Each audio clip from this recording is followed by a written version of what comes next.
16 বছরের দুঃশাসন থেকে দেশ মুক্ত হয়েছে 24-এর 5ই আগস্ট। 5ই আগস্টের পর আমরা যেরকম বাংলাদেশ চেয়েছিলাম তা পেলাম না, ভুল গন্তব্যে বাংলাদেশ ছুটছে। প্রথমে দেখলাম দ্বন্দ্ব শুরু হলো নিজেদের মধ্যে, জামাত আর বিএনপির মধ্যে, ঠিক না? এই দ্বন্দ্বটা হলো কেন? এরা তো ভাই ভাই ছিল। তার মানে দ্বন্দ্বটা সৃষ্টি করা হয়েছে। দ্বন্দ্বটা এরপর বন্ধুত্ব ছিল জামাত আর এনসিপির মধ্যে। এখন দেখি এনসিপি নামছে আবার জামাতের বিরুদ্ধে। তো 53 বছর বাংলাদেশে যারা রাজনীতি করলো তারা রাজনীতি করবে না কোথা থেকে? এনসিপি, ন্যাশনাল চিলড্রেন পার্টি না ন্যাশনাল সিটিজেন পার্টি?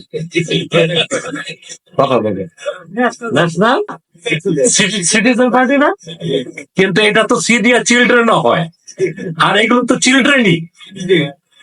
এরা সব নামলো জামাতরে ক্ষমা চাইতে হবে 71 সালের অপরাধের জন্য। পুরান জিনিস টেনে আনছে আবার। তাহলে বোঝা যাচ্ছে এরা চাচ্ছে বিএনপিও ক্ষমতায় না আসুক, জামাতও না আসুক, হেফাজতও না আসুক, আলেম ওলামা না আসুক, তো ক্ষমতায় আসবে কারা? এই যে খতনা করছে 2 দিন আগে এরা বলে যায় তোমাদের ভাই যা বলে তা তোমরা প্রমাণ পেয়েছো, পাও নাই? আমি বলে যাচ্ছি এনসিপি কে যদি এখনই আপনারা শক্ত হাতে কন্ট্রোল করতে না পারেন, গোটা বাংলাদেশের স্বাধীনতাকে তারা মার্কিন যুক্তরাষ্ট্রের কাছে বিক্রি করে দিবে।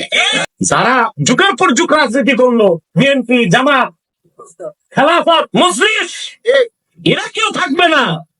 ওনারা খতনা করছে 2 দিন আগে, হ্যাঁ, এনসিপি, ন্যাশনাল চিলড্রেন পার্টি, ওনারা ক্ষমতায় যাবে। রাজনীতির রও তো বুঝবে না।